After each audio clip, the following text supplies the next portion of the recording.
Okay, Jeff, as we said, the objective of this article is talk about humanistic organizations. So, considering your expertise, your experience, what do you think are the main challenges that now we are facing to have a humanistic organization?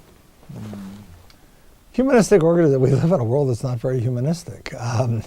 We live in a world that many of the religious leaders, including the Pope Francis, has talked about as not placing an emphasis on human well-being, on life, on human value. We live in a world in which we turn our backs on the poor and we turn our backs on the dispossessed.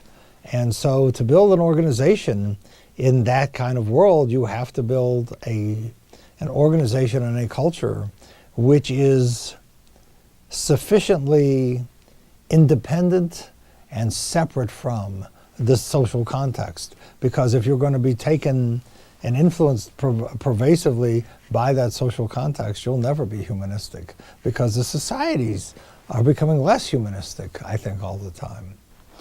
You say that the community, sociality, is less humanistic. Why? Why do I say that, or why has it become that way, or both? Why do you think it's become in that way?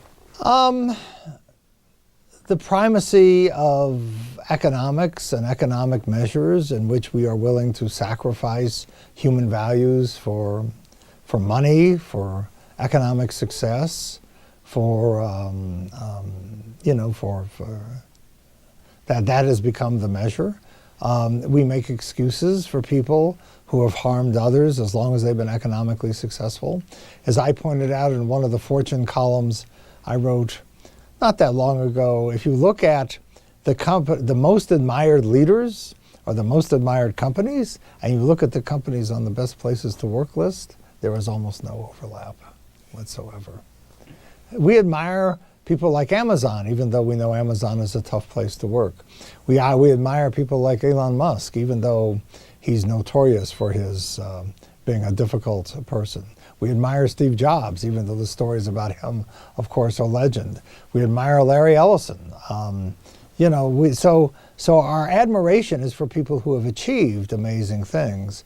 We don't often take into account the ways in which they've achieved those things and the collateral damage along the way. So that's unfortunately the way it is. So therefore, there are companies that are humanistic and that are human-centered and that are people-focused and all those other things. But these are organizations that don't worry so much about the prizes and the status and what everyone else is thinking of them. Considering when you present your book, Leadership BS, and you talk about the work environment, and you describe that it's very common that in very successful companies, we find a work environment that is terrible. Why is that? And how do you describe this terrible environment? Well, I think, there is still a lot of workplace bullying and abuse in which people are hollered out and their dignity and their self-image and self-interest is attacked. Nonetheless, the companies are successful. There are many sources of company success. One source of company success is, do you have a monopoly? In the airline industry, there's been so much consolidation. In the telecommunications industry, there's been so much consolidation. In the banking industry, ironically, the banks that were once too big to fail are now bigger. So there's again been enormous consolidation. And if there are no competitors, then you have no choice but to do business with the companies that are there. And so they don't have to take care of their customers. They don't have to take care of their people. And so one of the things I think we ought to do is have much more vigorous promotion of competition. As the economists taught us a long time ago, competition is a good thing because it produces good prices and it produces good outcomes in terms of what the consumers want. But we, on many instances, don't have very much competition at all. You present some of the most admired leaders, like Steve Jobs. No? And for some people, we could say Steve Jobs was an inspiring leader. No? He was, I guess. But you say, in your book, you say, well, this concept of inspired leader, maybe this is the theory, and when we compare that with the reality, with some of the most important leaders in companies, is not this kind of leadership. How do you describe this real leader?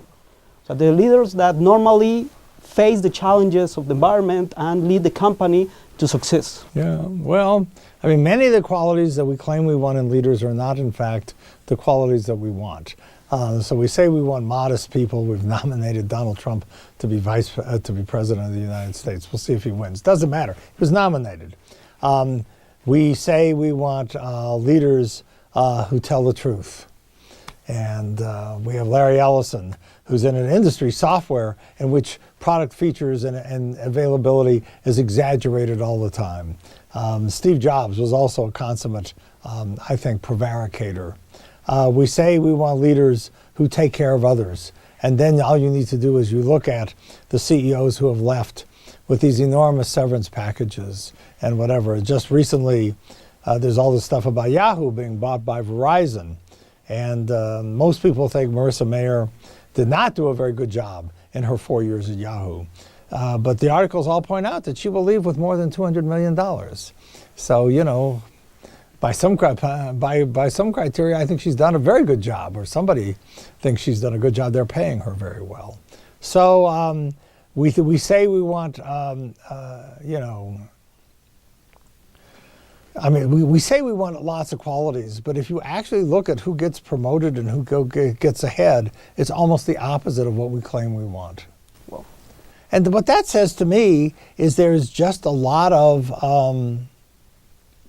duplicity. There's a lot of, you know, just cynicism. And we say we want one thing and we tell these stories, but it's I tell people all the time, you have to look at don't look at what people say, look at how they choose. Look at the choices, look at what they do. So people say, you know, I want a leader who takes care of people. Do they actually hire that kind of person? Probably not. Considering that in many successful companies, the work environment is terrible, and the image of this ideal leader is not the reality. It's a more, I don't know how to say. Fiction. Yes, it's fiction. So what do we require to have a successful company and a more humanistic company, organization? Well, the two may not be the same, but to have a humanistic company, you need, I think you need probably several things. First of all, you need somebody who actually cares about people. Many leaders don't. They care about results, they care about money, they really don't care about people. Secondly, I think you need measures that cause the leaders to actually have to confront their consequences and the consequences of their workplace for people. So that, you know, I mean, as we discussed earlier, if people actually knew the health consequences of the workplace, and now we measure environmental impact, if we measured the human impact of the workplace, then they might be more likely to pay attention to it. So I think we need measures. I think we need people with the right values.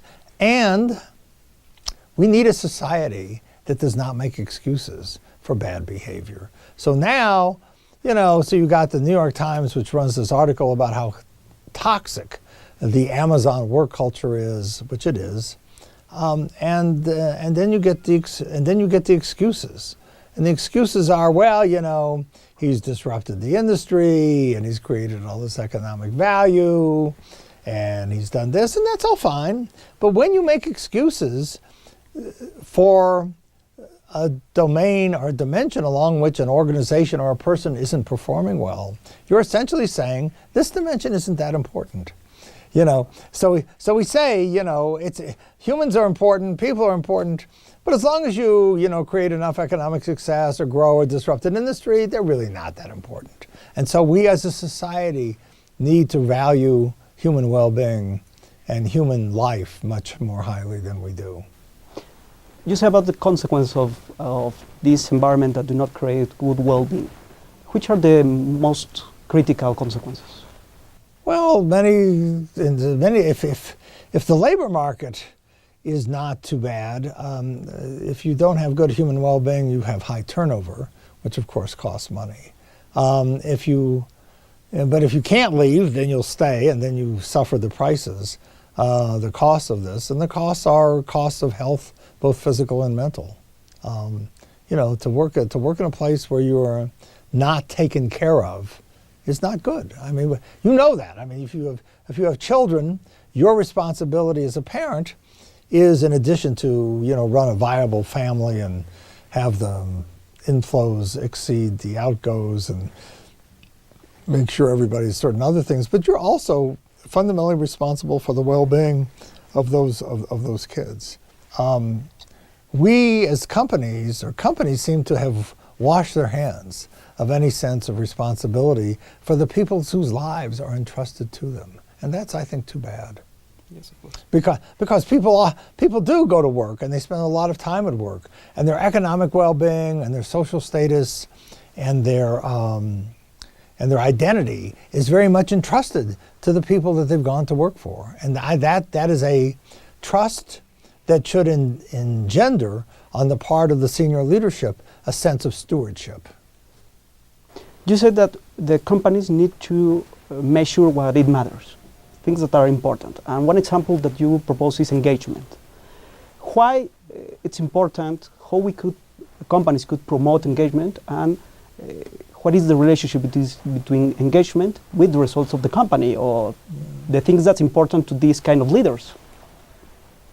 Well, research has shown that engagement, the Gallup organization, among others, has done research for years that has shown the relationship between having high levels of engagement and good financial performance and good customer satisfaction.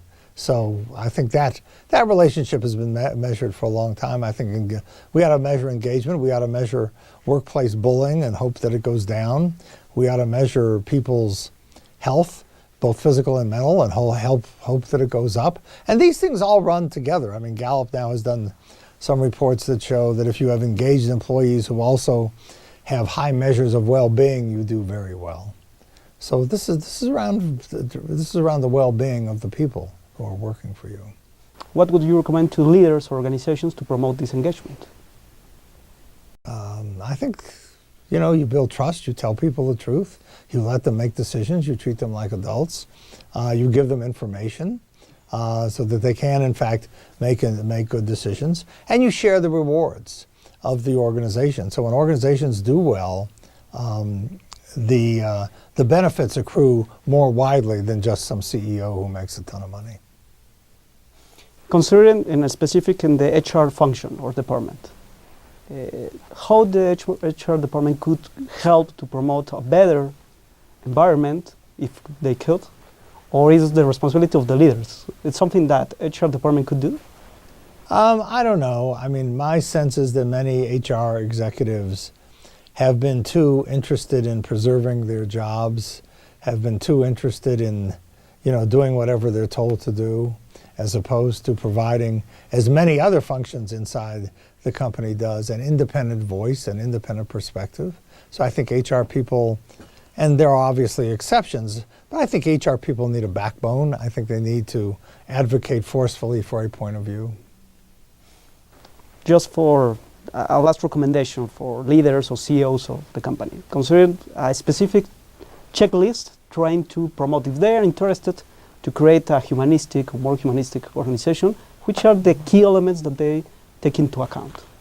Well, there have been such checklists around for a long time. I wrote a book called The Human Equation, which talks about the 8 practices of high-performing organizations, which include selective recruiting for cultural fit, and mostly a policy of mutual commitment, security of employment. Boy, that's going away. But it's important, because I don't think you can expect your employees to be committed to you if you're not committed to them. Investing in their training and development, sharing the rewards with them, letting them make decisions. What's the point of training them if you're not going to let them make decisions? Asking their opinion, getting their advice, treating them as parts of a team as opposed to as some replaceable, cogs on a wheel. Those kinds of things, I think, have been shown time and time again to produce engagement. And what should be the specific role of for example, the CEO during this process? The CEO, basically, for the most part, is the keeper of the organization's culture, the architect of that culture, and certainly the person that people looks to, the person that others look to when they think about what is the values of this organization. Not in terms of what the words are that come out of the CEO's mouth, but in terms of the decisions that that individual makes. So when times are tough, it's the first thing that happens, we do a layoff or not. You know, when times are tough, you know, who gets the raises, who gets the money? I think it's almost unconscionable that in company after company, the companies have done poorly. Thousands, maybe tens of thousands of employees have been laid off, and the CEOs walk away with millions, in some cases hundreds of millions of dollars. It leaves the workforce feeling a little cynical. For good reason. Okay, Jeff, thank you very much Thank you. for your time and for your comments. Thank you.